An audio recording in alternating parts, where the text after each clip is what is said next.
But Doug, I'm going to turn it over to you. And the thing that intrigues me the most is I detected your frustration working with teams and sports at supposedly what is an elite level in a setting in the Boston area, and it was so frustrating that you decided to pursue a different vocation. Literally, can you elaborate that transition and then take over from here and everybody just be open to putting your hands up at any time and asking questions.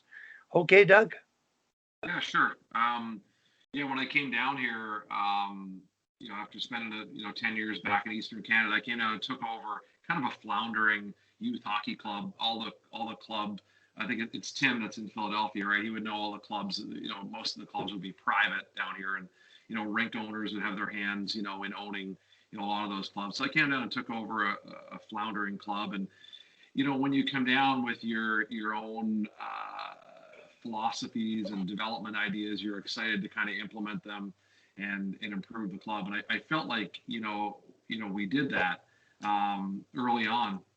And early on, I heard the stories about, hey, like it's all about winning, and if a player, like, or if a family doesn't like a certain thing or a certain way you do things or a certain coach, like they're going to move on and jump teams and so on and so forth. I was like, oh yeah, I'm sure. I said we're gonna have a great program here. I mean, I don't think people are gonna want to leave. Like, we're gonna have a lot of fun. We're gonna implement these great things. So sure enough, I learned that it is all about winning. And the clubs, in this area, and I'm sure it's pretty prevalent in a lot of the big metropolitan centers and probably everywhere. They preach development and they preach everything that they offer. And at the end of the day, I was in there, and it was all about winning. We would lose our best player, every year. We had like 30 teams, I think, and you just see the exodus of people. And it starts around American Thanksgiving. So you got a couple of months to kind of, get your team together, and things are going good, and you might have some success, and all of a sudden American Thanksgiving, Christmas rolls around, and people are talking about where they're going the next season. And it just rubs off, on the entire team and the entire group.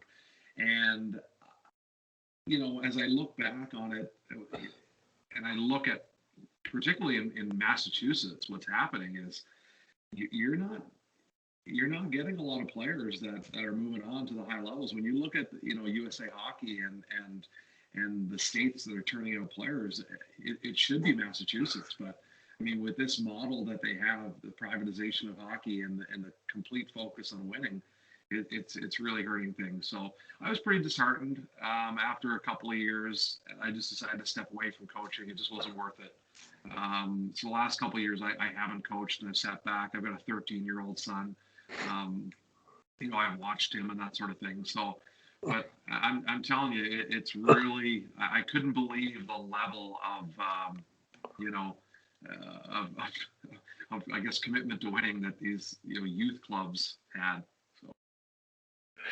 Doug, Kim has sort of been through that and survived it and creating a culture where she's at. And Kim, maybe you could add to that story relative to your situation at Leaside.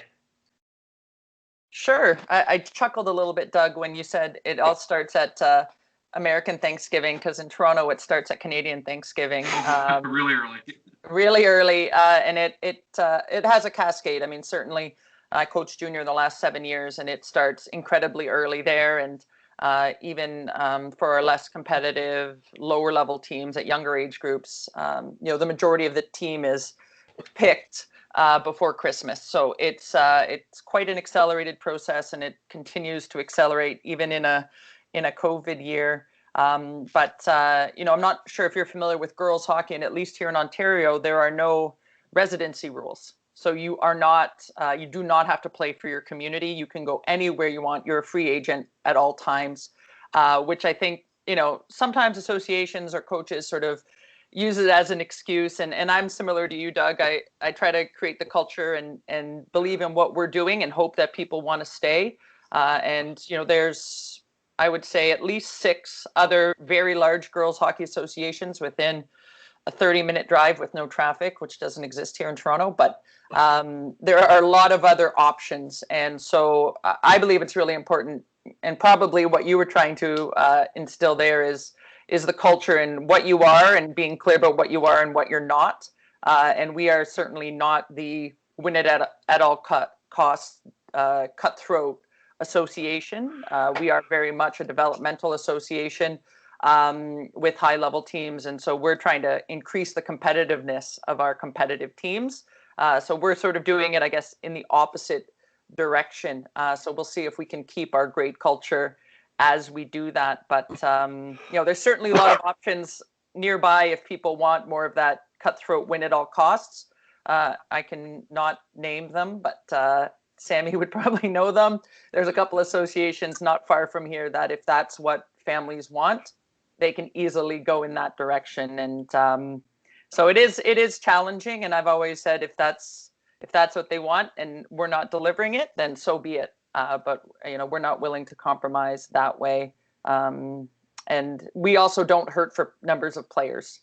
So we've never had an issue. We've always been the biggest girls hockey association, and we'll never have a low enrollment. So we're fortunate in that way that there'll always be more players coming up to fill those spots who want to be here at Leaside. So it's a pretty unique circumstance being located in downtown Toronto for sure.